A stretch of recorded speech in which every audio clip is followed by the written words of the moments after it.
Close your eyes and imagine. What if the things in life that cause us the greatest pain, the things that bring us grief, are challenges? Challenges designed to help us grow, to ultimately become what we were always meant to be. We feel like we've been buried, but what if, like a seed, we've been planted? And having been planted, we grow to become a mighty tree. Now, open your eyes. Open your eyes to this way of viewing life. Come with me as we explore your true, infinite, eternal nature. This is Grief to Growth, and I am your host, Brian Smith. Hey everybody, this is Brian back with another episode of Grief to Growth, and today I've got with me Lindsey Davis. And Leslie is the author of the book, You Can't Eat Love, where she shares the lessons she learned on her journey to learn to love herself. Part of the work was finally dealing with the ungrieved loss of her mother decades before. Leslie learned how to name and honor the emotions that she had kept shoving down. It wasn't until she began to confront the emotions, especially the grief, that she was able to set aside her drug of choice, which was food. Her least favorite phase as it relates to grief is "you'll get over it," followed quickly by "aren't you over that yet?" which is we've all heard those of us who have been in grief. So with that, I want to welcome to Grief to Growth, Leslie Davis. Well, thank you so much, Brian. I'm really excited to be able to talk to you today. Yeah, I'm looking forward to having this conversation. I know your book is called You Can't Eat Love, and you started on this journey of self-discovery. So tell me what started the journey of self-discovery that you're going through.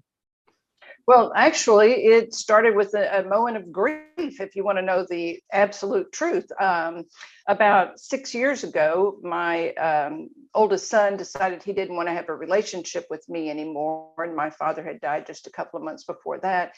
And then my oldest son and his wife had their first baby, which ironically coincided with the same time that I lost my mother. The birth of him was 2 weeks after the loss of my mother. So I went, down into this deep spiral. And because I really had not learned how to grieve, I didn't know what to do. And so it was like, falling off of an edge of a cliff, and you're free falling without a parachute or a trampoline or anything else. Mm-hmm. And that was when I realized I could go one of two directions. And I decided, because I didn't want my children to be in the same situation I had been, I decided I was going to have to learn how to grieve, but not only how to grieve, how to deal with all the other emotions that I did not know how to deal with. Yeah, that sounds like a lot happening at one time with your son and the birth of your grandchild and your mother, passing away. So do you feel like you mentioned in your bio that you had the ungrieved loss of your mother? Why do you feel like you weren't able to do that grief work at the time? Well, she died, and then 2 weeks later, my oldest child was born. And my entire family, I was 26, my youngest sibling was 18. Oh. So you don't have a lot of life experience at that point in time. Right. But at the same time, everyone that was around me was either struggling with their own grief, or my husband's side of the family, they were ecstatic that they had a new grandchild, nephew, whatever. My husband had a new son, all right. of these things. So everybody forgot about me. And when you're forgotten about, you think, well, you just have to soldier on. Right. And so I did, the best that I could, which, reflecting back, I was not taking care of myself. I didn't know how to do that. But I don't know about you, but I realized as time went forward, anytime an important person in my life would pass away, would die, that grief would come back. Mm-hmm. It's kind of like if you vacuum your house, but you don't move all the furniture, and you vacuum it, well, the stuff comes out from under the furniture, but you still don't get it all out from under the furniture until you actually move the furniture and, clean out from underneath it. So to me, not dealing with grief in the moment or at the time and working our way, not so much through it, but to the point that we are better than we were, it comes back out. Yeah, I think there's a lot of really important things that you said in there. I mean, one of the things that I tell people all the time is when it comes to grief, it's really about self-care. And a lot of times we're not taught how to take care of ourselves, and we don't understand that we need to do that. And the other thing that you touched on there is grief. I like your analogy. It's kind of like the dust under the furniture, because it'll just hide out there, and it'll hide out there until something else triggers it, and then we realize we never actually dealt with it. So how long was it between the time that your mother passed and you felt like you were able to start dealing with your grief? 31 years. Yeah. Well, it Wow. wasn't that I felt that I could start dealing with it. It was that I started dealing with it. Right, I, right. I didn't have an option. I realized if I was going to survive, I was going to have to confront it. Yeah. And that was difficult. But what I realized also is I didn't have to do the work by myself. And I'm grateful for podcasts like yours because you are so authentic and honest. And you don't try and sugarcoat it. You don't try and say, we have to get over this. The cliche comments that people make about loss are so unhelpful. Hmm. So so yeah, and what you said, people might say, wow, 31 years. And I've heard of this. I've heard of people, it'll be decades sometimes before people can deal with the grief. And we don't even know that we need to, because no one's taught us that we have to go through this process and do this work. And we don't realize that grief is manifesting in different ways. And I know you mentioned that food was your drug of choice. Do you think that the grief is what led to that eating issue that you had?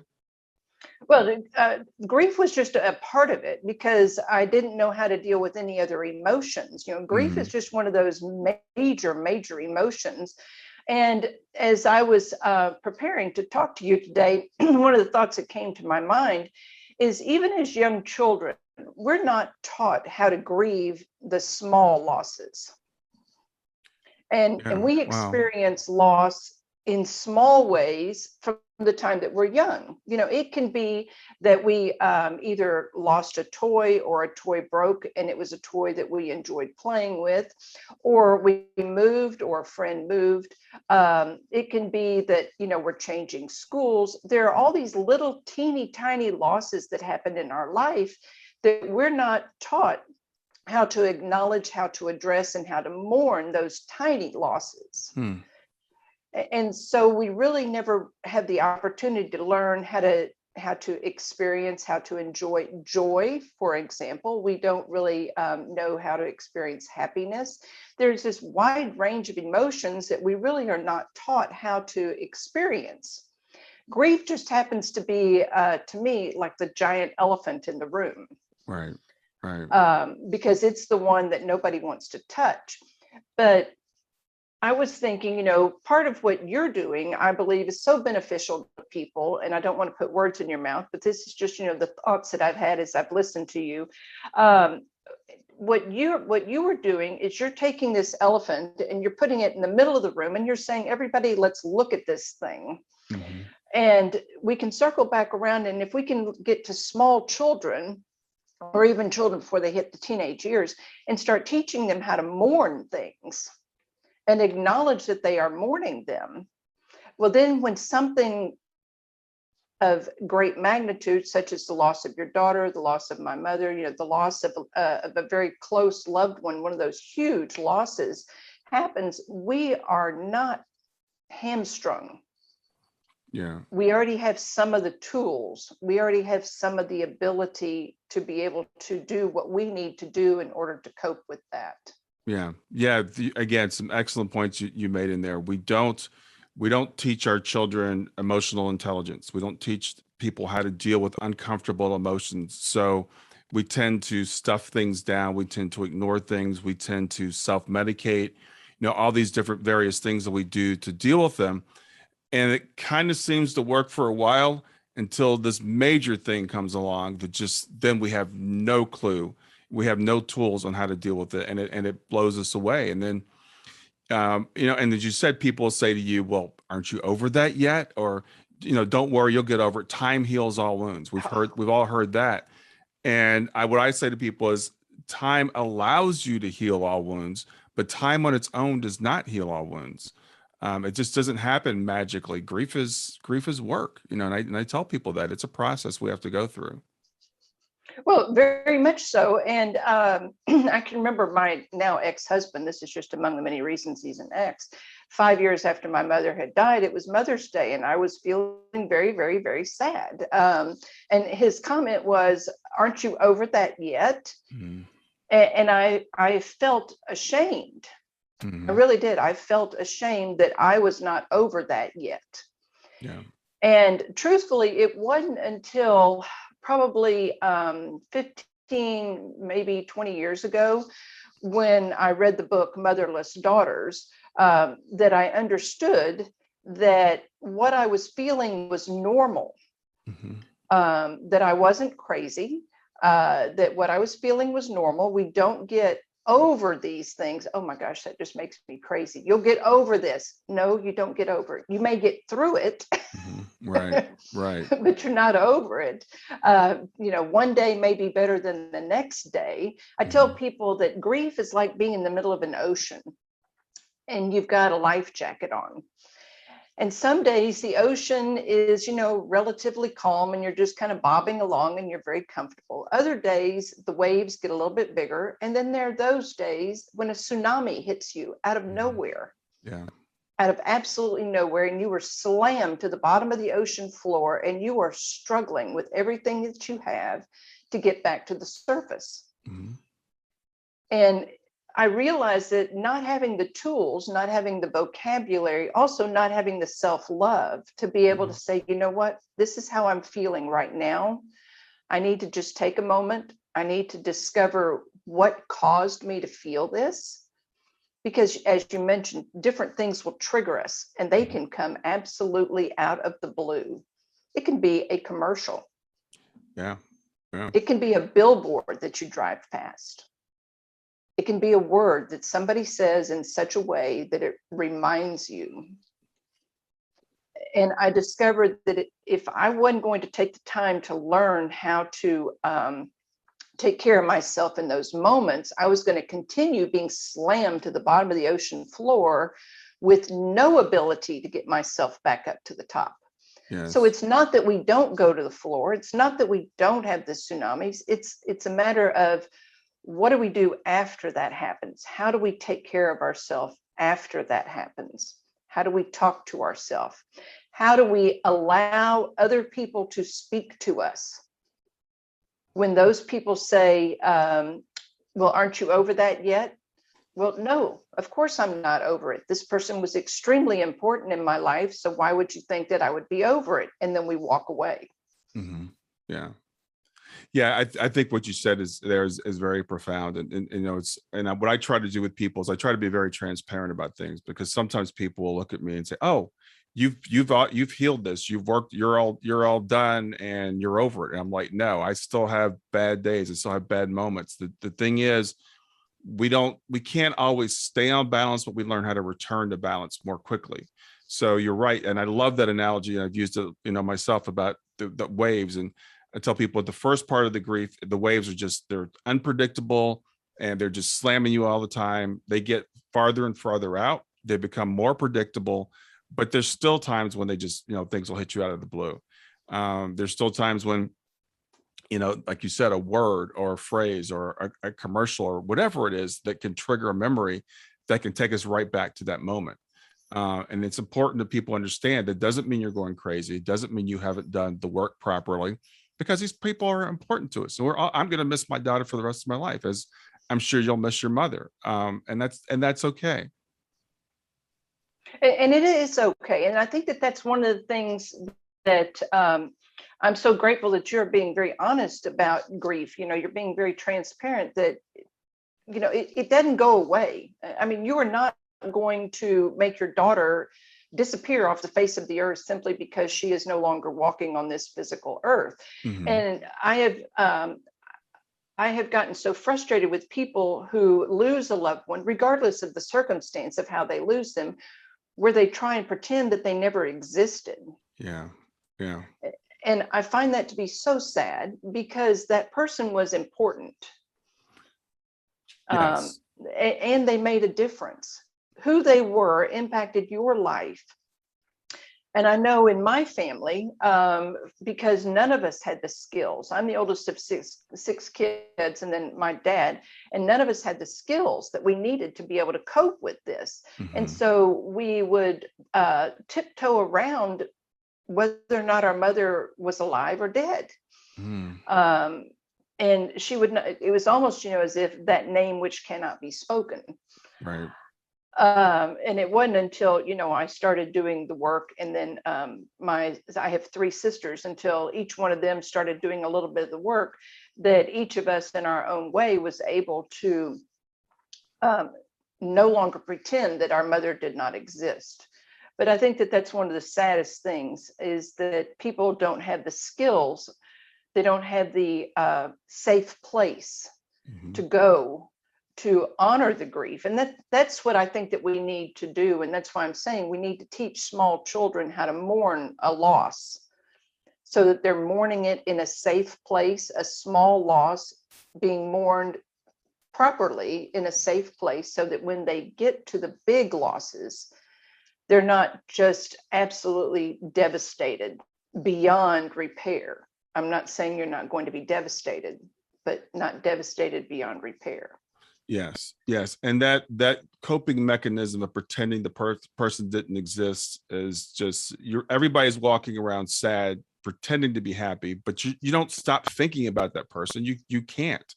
You just don't want to. You don't want to quote trigger the other person. And sometimes people will bring up my daughter and they'll say, I hope I didn't make you sad, or they won't want to bring her up because they think this is going to make me sad. And I'm like, you can't make me sad. And you believe me, I think about my daughter every day. So you not bringing her up is not serving either one of us. But I've actually worked with clients that have had children pass, and one partner will say, well, we're going to pretend they didn't exist. I mean, they don't say that literally, but they'll put the pictures away.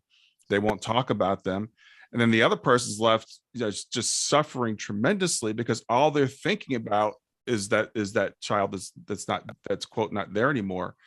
And I think it's very important that we keep that person alive, whatever your beliefs are. Some people believe that they still exist. I do happen to believe my daughter is still here. But in any event, keep the memory alive. Talk about them, celebrate them. Celebrate what an important part of your life that they were, if that's your belief, or in my case, that my daughter still is. So this it's one of those very, very common coping mechanisms that just doesn't work, is pretending the person that never existed. Well, and it doesn't, who is it serving? It's not serving a single solitary person, because the person who is running around pretending that they didn't exist, I can only imagine how much of their brain space is being occupied trying to keep that demon down, locked up down in the cellar. Yeah. And then, as you mentioned, the other person wants to talk about them. They want to have a conversation about them. They want to discuss with them, but they don't have a safe place to have that discussion. So to me, you've almost got two sides of the same coin. You've Hmm. got two people stuffing down these feelings in two different cellars, but they're the exact same thing. And if only the person who wants to speak about it can speak with the person that they trust the most, who is trying to keep the person from not being mentioned. If only they could have an honest conversation, I just imagine how much healing could take place. Now, I will say this. One of the things that I learned is we heal from these losses. We do heal. The scars remain. Mm. And if it's a deep enough wound, the pain when you bump it is still there. Hmm. Yeah. And the scars, to me, are what tell another person, you know what? I may not have gone through what you went through, but I can only imagine how you are feeling. And we just leave it right there.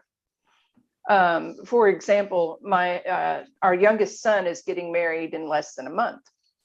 And my husband's father died 15 years ago. And my husband was saying the other day that he was feeling very sad because his father wasn't going to be there to see his grandson get married. He couldn't fish with him and all of this. And I said to him, I can imagine how you're feeling. I said, I would be sad too. I said, actually, I know exactly how you are feeling. And I said, while it may not be exactly how you're feeling, I have a very good idea of how you are feeling because Mm-hmm. that's how I have felt myself. Mm-hmm. I said, do you want to talk about that some more? And he was okay. But, we often, people often are uncomfortable when somebody else is grieving. Mm-hmm. And I believe it's their own fear and lack of skill that makes them uncomfortable. Yes. And one of the things that I learned is if I can say to somebody, I can only imagine how you are feeling. I don't need to say to them, I know how you're feeling, because really and truly, I don't. I don't Right. know how you are feeling because I'm not inside of you, but I can imagine how you're feeling, and I can imagine how you are feeling based on how I feel. Mm-hmm. Right. Right. But just think how much better that sounds than saying, oh, I'm so sorry. I know how you feel. Well, no, you really don't. Yeah. Yeah. Exactly. So what, after all those years, what started you on your journey to healing your grief and to self-discovery?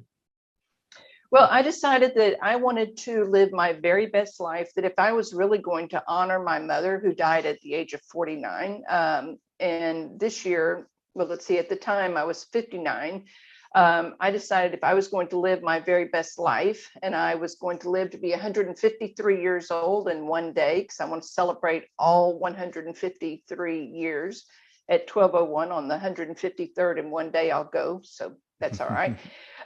The only way I would be able to do that is if I was healthy mentally, physically, and emotionally. And I Mm, realized that to honor her, her life was cut short. She died of cancer. mhm, Her life was cut short. So to honor her, I needed to live my very best life. But at the mhm, same time, I wanted to live my very best life. And so I decided I need to get healthy mentally, physically, and emotionally. And I realized the biggest piece of that was to get healthy emotionally, mhm. because I had spent so many years stuffing down emotions, everything from sadness to anger. And a lot of times, anger was a consequence of sadness. And it was when I started doing that journey of self discovery and honoring what I felt and being able to verbalize to somebody else, right now, this is how I'm feeling. I'm not asking you to do anything about it. I'm simply informing you that right now, this is how I'm feeling. And then you were talking about nobody can make you sad. That was like a ginormous aha moment for me when I realized no one can make me anything except Right. reservations for dinner. Yes, absolutely. um, I wanted to keep my power. I could make a choice to be sad. I Mhm, can make a choice to be happy. mhm. I can make a choice to be angry, but no one is going to make me anything anymore. And if I was going to honor myself and live my best life, I needed to, hold on to my power. So really being able to acknowledge that, yes, I'm very sad because, my mother's not here to celebrate these moments. She's missed every single event in all of her grandchildren's lives. Mm, She's missed major events in all of her children's lives. Um, and I didn't want to continue living a life in my rearview mirror. right, right. I wanted to live, the best life that I could. And So to do that, I needed to, honor that. so where do you think that wisdom came from, that to learn how to do that, to understand that you were in control of your emotions and to start speaking again about your mother? Did that come from inside, or did you read some books, or where did that come from? Well, it actually came from a verse in the Bible. I stumbled upon, I want to say it's Psalms 149, 147. Um, God heals, let's see, what is it? God heals all wounds and Jesus bind, or God heals all something and Jesus binds all wounds, Hmm. something to that effect. Hmm. And that was like, okay, I don't have to deny that I have these wounds. I don't have to deny that I have these scars anymore. So Hmm. let's start from there. Okay. Okay. And that was really the aha moment. And since that time, for the past 6 years, part of my morning routine is I read a verse out of a chapter out of Psalms every morning. I read a chapter out of Proverbs every day, and then I read another chapter in the Bible. But I also read some other inspirational readings, Hmm. um, and I write 3 pages in a small notebook. I'm not, in the big 8.5 by 11 notebook, but I write 3 pages in a small notebook, conversations with myself, because I discovered that the ones that I have in my head were not productive. The Yeah. ones that I have on paper are a little bit more productive. Yeah. And I don't reread the conversations. I simply write them and, close the book, and I'm done for the day. Yeah. Um, So you have developed a practice that works for you that to allow you to deal with your grief. And I understand when you started on this journey, you didn't tell anybody about it. Why is that?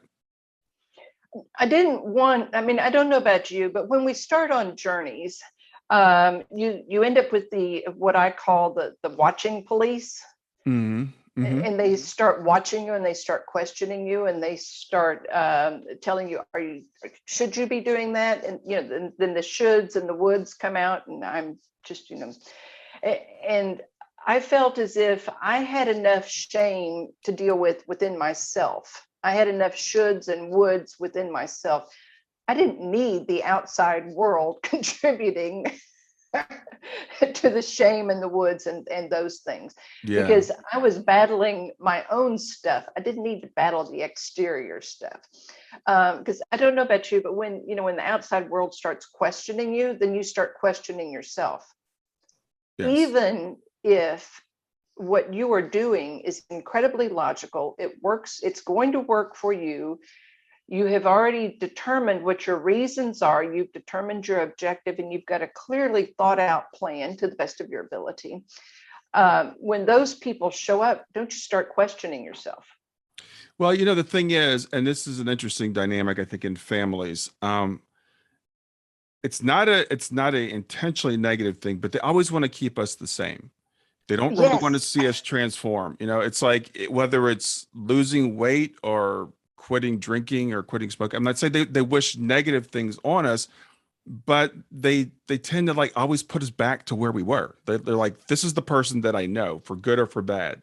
So when you say I'm going to make a transformation, you're right. That's when they start coming out with the, are you sure you could do this? And and so I understand exactly why you would keep it to yourself, at least for a while.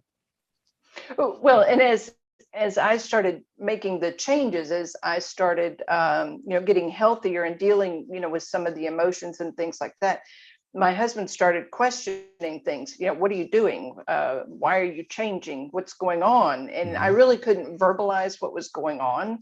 But he also doesn't have a very high EQ. Hmm. So it would be very difficult, really and truly, for me to explain it so that he could understand it.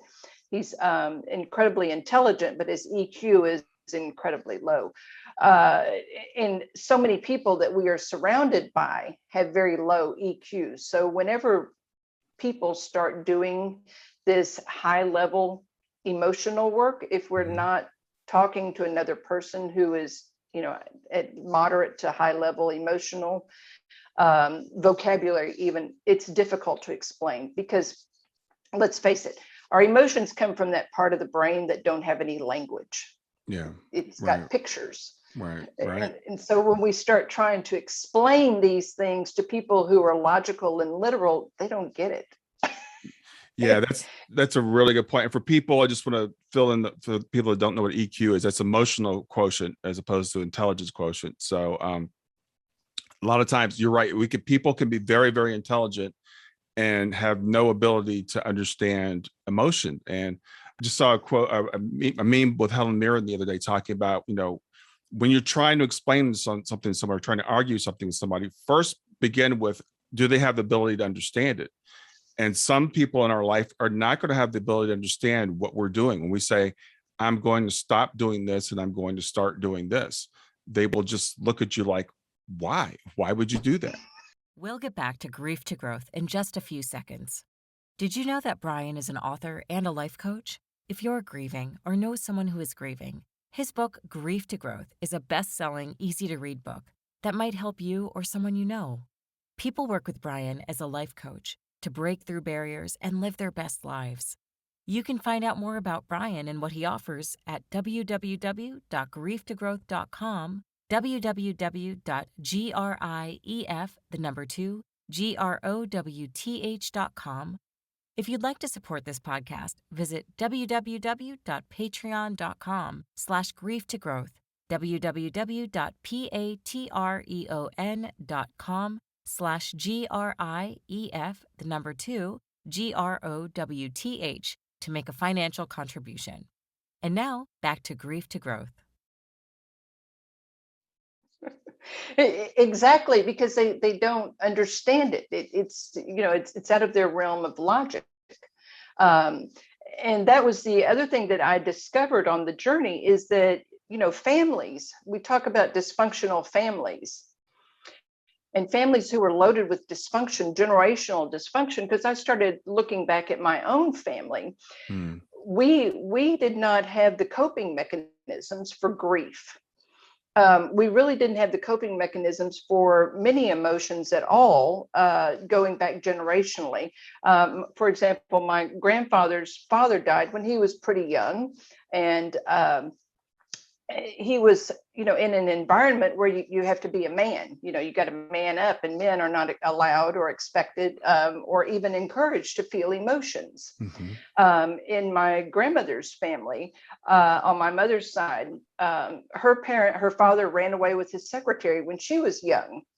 And, you just have to get through these things. So she didn't have the coping mechanisms to deal with that kind of grief. And then on my father's side of the family, his mother was supposedly orphaned, and I later discovered she was not orphaned. She was sent off with her older sister, and the father lived not all that far away, but never saw her again. Wow. And so what do you do with that? So generationally, we've been taught to not deal with emotions. Mm-hmm. So when we're hit with something big, we don't know how to handle it.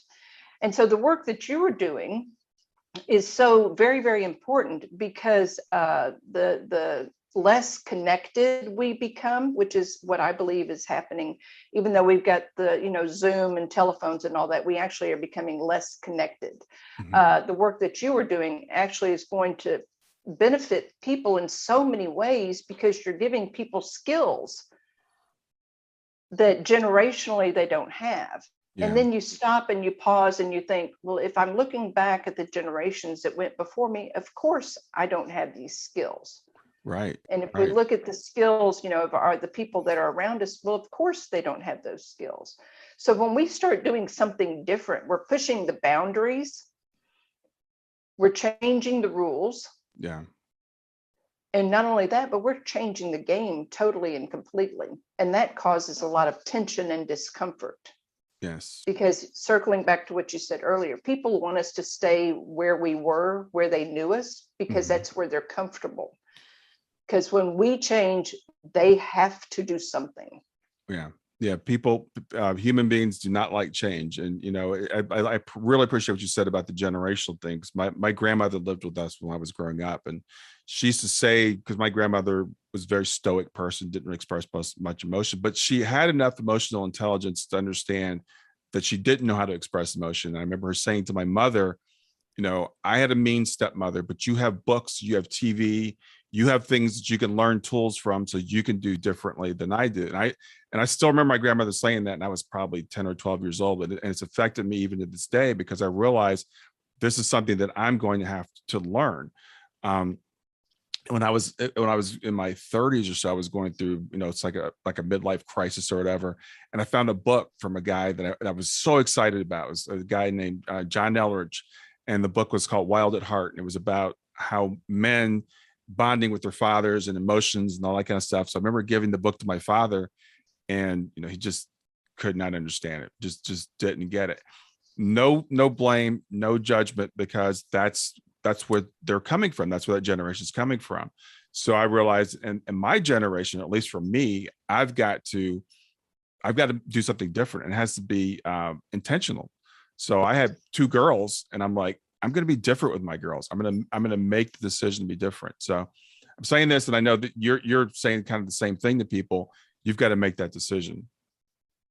Right. You have to make that decision. You have to make that choice. And one of the things that I realized, even when my three boys were younger, I didn't want them to have the same outcome that I had. So like you, I made a decision early on that I wanted to raise boys who were kind, who were caring, and who were compassionate. Awesome. Yeah. Because what I was projecting for them was who they were going to end up marrying.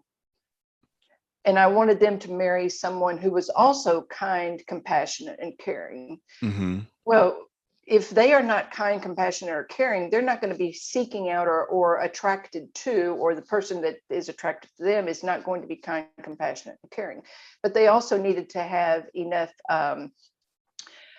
maturity and self-love to be able to weed their way through the narcissists and all those other kinds of people. And I have to say, despite the fact that I haven't spoken to my oldest child now in almost 7 years, he made a good choice in a wife, not so great in, the rest of the decisions, but, that's okay. That's his choice. It's not mine. But my other two boys are in very, very good relationships. I'm extremely proud of, the people that they've grown up to be, even though my youngest one will tell you that he was not raised by his parents. He was raised by wolves. But I feel like, it's up to us as we are raising children, and your children are still your daughter is still in her formative years.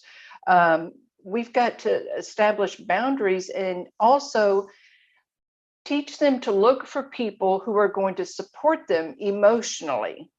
Because let's face it, we go through life. Life is not a flat line. Life has its mountains and it's got its valleys. Sometimes it's Mount Everest. Sometimes it's the bottom of the Marianas Trench. And if we don't have a life partner that can help us during those times, well, then we end up repeating that cycle. And, we need to have a life partner that can help us and support us in the joyous moments, in addition to the lowest moments.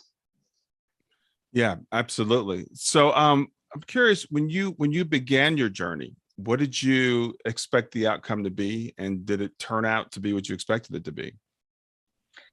Well, what I expected was that I was just going to feel better. I didn't expect it to be hard.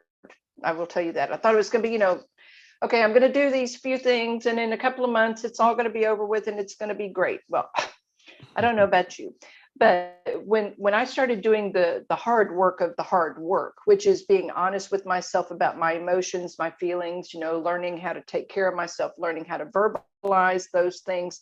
It's almost like you can use one of two analogies. Peeling an onion, you peel back one layer, you find another layer. Or you go into an old house that has never been really redone, and you start taking off one layer of wallpaper and you discover 50 more layers of wallpaper. So it became like that. Just as I thought, oh, okay, I got this. It's like something would happen, I'd get smacked, and I'm like, I thought you had it. No, you have to keep doing the work. But it's just like mowing your grass. You don't mow your grass one time and that's it. The grass grows and you have to keep mowing it. Well, the same thing that I discovered is this is not a one and done deal. Just because today I'm okay doesn't mean that tomorrow something won't happen. And I don't have to figure out how to deal with that. And I'm not talking about just the grief. I'm talking about the joy as well. Right. So everything.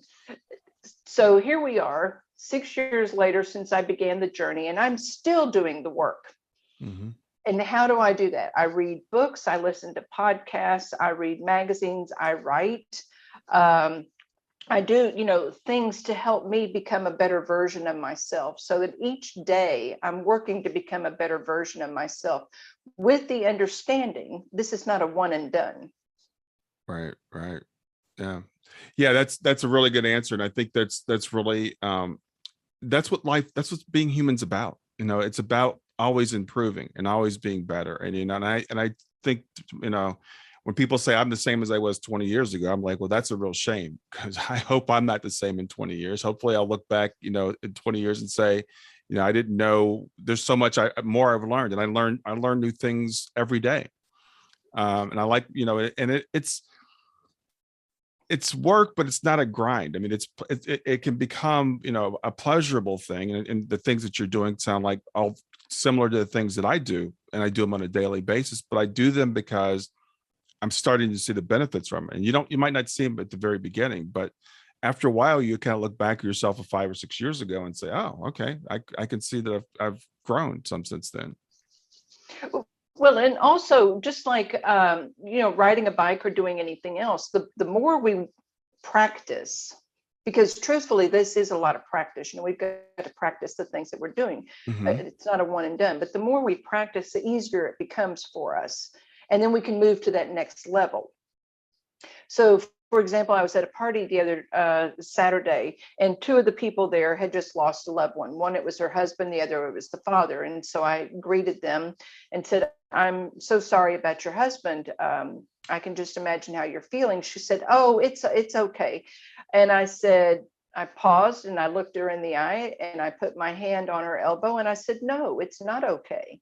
I said, I can just imagine, how you're feeling. And she said, oh, you're right. No, it's not okay. But right now, today, I'm doing okay. I said, that I'm glad to hear that. Yeah. But she was really startled that I didn't accept her canned answer, which is what we do so many times. And Yes. that for me has come through practicing, not just with other people, but one of the things that I talk about is finding those situations, finding those people that are going to do or say certain things. So, for example, Thanksgiving is coming up. It's in a few months, right? You know that Aunt Sally is going to be there, and Aunt Sally is going to say whatever Aunt Sally is going to say. And you know how it makes you feel, or you know how you feel when Aunt Sally does whatever. We need to start practicing for those events so that we're prepared for a response or a reaction. We can make choices ahead of time. So, in the with regard to your daughter, with regard to my mother, with regard to somebody else who has recently lost a loved one, a holiday comes up. It's not that they have never existed on the face of the earth. That holiday is there. We miss them. We wish that they were enjoying that holiday with us. And if someone says something, if you've practiced saying, you know what, my mother would have really enjoyed this moment, and I feel very sad that right now she's not here. If we've practiced that, then we can say it, it sounds natural, and we are not concerned about the reaction of the other people. Yeah. I Because think we're stating our truth. that's so important, because we do, I've noticed that, like, we'll greet someone and this the standard greeting, how you doing, right? And then the other person, most of the time, we don't even answer the question. Sometimes we answer it with, how are you doing? Or if we do answer it, I'm fine, or I'm good, and we just move on, because no one really cares. I mean, it's not a genuine question.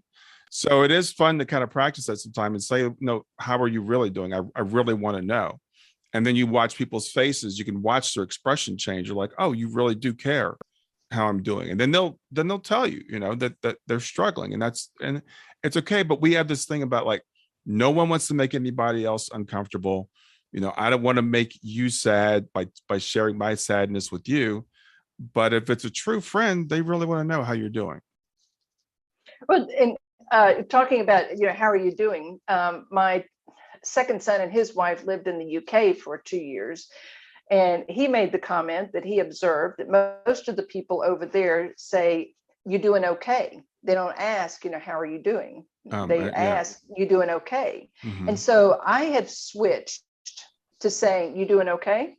And I've been really surprised by the responses that I've gotten. Because first of all, it catches people off guard.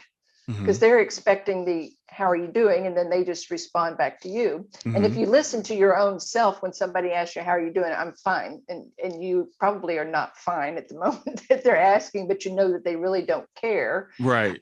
or they're not concerned. They're just trying to get on with the pleasantries.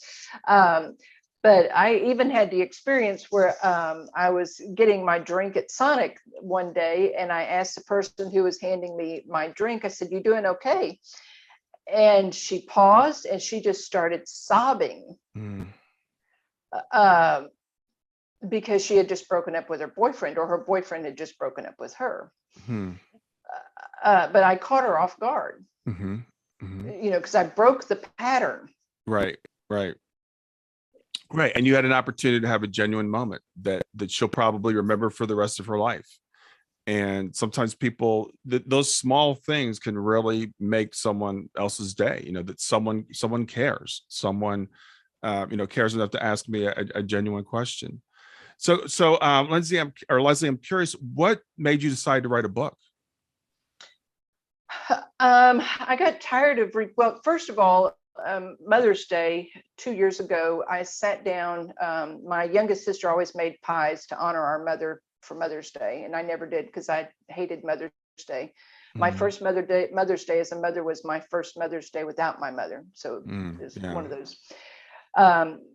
Tried to avoid it. So anyway, I intentionally decided, because I'd done all this emotional work, decided that I would honor my mother by making pie. And so the day after Mother's Day, I sat down with a piece of the pie, and these thoughts started falling out of my head. And I grabbed a pen and paper and wrote down what I was remembering, which basically I was triggered back into a place and time. And it occurred to me that what I had been trying to do with food, I mean, I'd already lost about 100 pounds at this point in time, but it occurred to me what I had been trying to do with food was to eat love. And I realized, I mean, that is the moment when I said, you can't eat love. Love is in the memories, love is in the doing, love is in everything, but not in food. So I wrote this little bit down, and then the words kept haunting me. And also people kept asking me, well, what did you do to lose the weight? And so I sat down and just started writing, and the book fell out. And it's not so much a book about, losing weight or anything like that. It's really more about learning to love yourself so that you can change your relationship with your drug of choice. Because I sent the book, my youngest sister ended up getting a degree in counseling, and she works in the area of grief specifically, and addiction also. And she said, really, the book could be called You Can't Drink Love, You Can't Drug Love, You Can't, whatever your drug of choice is, love. Because, so many times we're trying to fill what I call that myself-sized hole in my heart. So anyway, long story short, that's how the book happened. Yeah, no, that's great. And what you just said about the hole in your heart, that reminded me, and you mentioned this earlier about the wound that we have, and something one of my first grief counselors said to me, I thought was so profound. She said, she modeled, like, here's your heart, and it's got a hole in it now, and the edges are raw, and so everything's gonna hurt those edges and everything, but eventually those edges will smooth over, and it won't hurt so bad in terms of being triggered, but you'll always have that hole. You always have that hole with that memory of your daughter or whatever. And so we do try to fill those holes sometimes with other things, because it's like we know there's something missing. So, it might be alcohol, it might be food, it might be some people pour themselves into work. Lots of different things, anything to avoid actually doing the work. I mean, we seem to be really good about that. And we can do it for, we can do it for decades sometimes before we realize, oh, this is what's causing that. And the thing about grief, as you were mentioned earlier, being an emotion, grief is actually, I think it's a container for all different types of emotions, a lot of different things that could come in and out. And grief is that one kind of catch-up thing that we put everything under. But we don't realize what's causing it. A lot of times we don't understand what's, this is the reason why I'm so sad. It's because I haven't dealt with this. Well, and you mentioned, that grief is it's like, I even say in my book, if you didn't think you needed algebra, remember all those times you said, when am I ever going to need algebra? Right. But you need algebra to understand not only grief, but also anger, because usually those two emotions are summations of things. Mm-hmm. And, the A plus B and sometimes plus D, E, F, G, whatever equals, grief or anger. And that was part of the work that I had to do, teasing it apart. And I'm grateful that you mentioned that, because yes, it is a summation. And it's really not until we sit down and start teasing it apart that Mm-hmm. we are able to look at the different elements to understand, okay, so this is why I'm feeling like this. Right. And I think that one of the hardest things to do is to pause long enough to do that work of teasing it apart and looking at each piece of it. It's almost like a Lego thing. Mm-hmm. You pick up this completed Lego object, and it looks like there's not a lot to it, but you start taking it apart and you realize, okay, well, so they used a 2 cube to make this look like this. They used a 4 cube, they used a 6 cube. So we need to be able to pause long enough to take those things apart and then honor each one of those pieces and say, oh, now I understand. Okay, well, what can I do right now to take care of that? Mm-hmm. Yeah. Yeah. I completely agree with you. The thing is, again, it's that learning that emotional intelligence, learning that emotional language, going within, examining your own emotions, teasing them apart. And unfortunately, a lot of us were never taught that. And it's really interesting. In the work that I do, I interviewed a guy a couple of weeks ago. He's into grief stuff, and he goes, "It's really great to talk to another guy because we never see men in this field." I go to conferences, I go to things, and it's 80-90% women, and the guys that are there a lot of times are brought along by their wives. So we don't teach, and I love what you said about your boys, because we don't teach that to our boys. And it's not a biological thing. It's not like this is how men are made, or men are biologically. It's the way that we've been programmed, and we're all programmed. And so we all have to understand our programming and decide, I'm going to make a conscious decision to do something different if we're going to do something different. Well, and we become good at what we practice. Hmm. And so if we are not allowed to practice grieving, being male or female, doesn't make any difference. If we're not allowed to Right. practice grieving, we don't know what to do.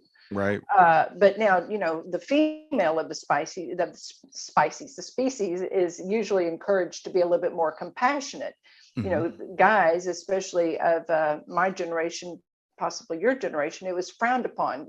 What are you doing crying, things like that. Hmm. So an emotional male is viewed as being very weak. And I always was uncomfortable with that definition. Just as I was uncomfortable with, a weepy female being, a very kind and caring person. But, either extreme is not good. Yeah. But I like that, you are going to conferences and you are an example to people to say, look at me. I am a healthy male, healthy mentally, emotionally, and physically. And I am not afraid to do this work. And I think that that is so important, because you're modeling for generations that it is okay to express your feelings. Yeah. It is okay to, to be sad. It's okay to be kind. It's okay to be loving. Because I feel like the media especially does a great disservice to the world, that it's not encouraged. It's just not encouraged. So I'm grateful to hear that you do attend conferences, and I do wish that more people were there. But I can just imagine the guys that are being dragged along by their wives. Do you ever get an opportunity to have an actual private conversation with them? Because I'd be very, very curious to hear what it is they have to say that they are getting out of the conference. Yeah, and there are obviously exceptions to all the things we're talking about. There are men that are very in touch with their feelings, Yes, but of it's course. interesting to have this observation. And while we're talking about that, on the flip side, while women tend to be more emotionally intelligent, women are not taught self-care. Right. So a lot of times women are like, they'll take care of everybody else other than themselves. And I've worked with a lot of women. I'm like, no, this is time for you to take care of you. And I was talking with someone just the other day who had a loss of a teenager in their life that was killed. And they're like, well, I'm falling apart. I'm not getting anything done. I'm not doing all the things I should be doing. I'm not back at work yet. I'm like, it's been 30 days, give yourself a break. But this is how women tend to react. It's like, I'm not doing all the things I need to be doing, taking care of the house and taking care of this person, taking care of that person. And people were encouraging this person to go out and get involved in like causes and stuff. And I said, no, do not let someone put that on you 30 days out. Don't let someone do that to you. Well, and the reason that I'm laughing is when my mother died, 2 weeks later, my oldest child was born, right? Okay. My mother-in-law happened to be there because she was supposed to be there for a baby shower, and she ended up staying for a week. And they left on my birthday. My birthday is a week after my child was born. I was feeling guilty because I didn't want to clean the house. I felt guilty because I would end up sitting, for 6 hours, not moving, literally not moving. I felt guilty because I didn't want to fix dinner. I felt guilty because I didn't want to do the laundry. I didn't want to go to the list of things I didn't want to do was incredibly long. Sure. And I felt guilty because I didn't want to do those things. And, knowing what I know now, of course, I didn't feel like doing any of those things. But I didn't have anybody saying to me, of course, you don't feel like doing any of those things. You're sad. What can I do? Can I listen? Just tell me something. Just sit here and you can cry all you want and I'll listen to you. I didn't have the ability to do anything with that. So, that's one of the reasons why my grief went so far underground. Right. I couldn't. I wasn't around people who had that coping mechanism. But, you talk about the women and the lack of self-care. Something that I talk about is put your own oxygen mask on first. When we fly, they tell you, put your own oxygen mask on first and help somebody else. And I always went, yeah, right. Anyway, you have about 30 seconds. When that plane loses oxygen or pressure and those masks drop down, you've got about 30 seconds to get that mask on. And if you're busy helping everybody else, and I tell people this, if you're busy helping everybody else, you're going to be laid out in the aisle. The plane's going to land. They're going to step over you and say, there's that nice person who helped me. They're going to go on their way. And where are you going to be? Right. The other thing is, if you don't take care of yourself, then you're not going to be there to help anyone else. So that's what I'll tell the people, sometimes it's like, you've got to take care of yourself first. And it's okay. Self-love is not selfish. It's actually a part of something that you have to do to be healthy. So, so tell people, where can we get your book, and tell us a little bit more about what we can expect if we get your book. Well, you can get my book at Amazon, Barnes and Noble. It's also available on Nook and some of the other e-readers. And what you can expect when you get the book is me having a conversation with you, pretty much like we're having a conversation right now, because I wrote the book the way that I talk. And the lessons that you learn in there are, how to put your own oxygen mask on first, but also finding your why. Why are you doing something major in your life? Why are you deciding to make a huge change? But I talk about, learning to love yourself is the main theme. And the skills and the habits and things that you want to have, so that when you're driving your car down the road of life and you hit a traffic jam, you don't park your car, get out and walk home. We keep moving forward. And I talk about celebrating the little things, because even if we are, especially when we are having, one of these days where we don't know if we can get out of bed, celebrate the fact that you did get out of bed. Look at you got out of bed. This is how you felt. I am so proud of you. You got out of bed. That is amazing. Yes. And you just stop right there. You don't shouldas, you don't wouldas, you don't couldas. You stop right there. Celebrate the little things. And if they want to reach out to me, you can find me at youcan'teatlove.com, or reach out to me by email, Leslie@youcan'teatlove.com. And I would really love to hear from you. I am available, anytime. So just reach out. All right. Well, Leslie, it's been really great getting to know you and to learn more about your story. And I appreciate you sharing it with people, because I think it's really, really important that we model this for people and we give people permission to talk about their grief and explore their grief. And so, thank you so much for being here today. Well, thank you so much. And if I could just leave your listeners with just one parting statement, Sure. and that is, no matter what is going on, no matter what anybody is saying to you, just know this: you are enough, just as you are. Awesome. And thank you, Awesome. Brian. I really Yeah. appreciate it. All right. Have a great rest of your day. You too. Thanks. So that does it for another episode of Grief to Growth. I sure hope you enjoyed it. If you like this content, make sure you subscribe. So click on the subscribe button here and then click on the bell to receive notifications and click on all. That way you'll be notified whenever I release new content. Thanks for watching and have a great day.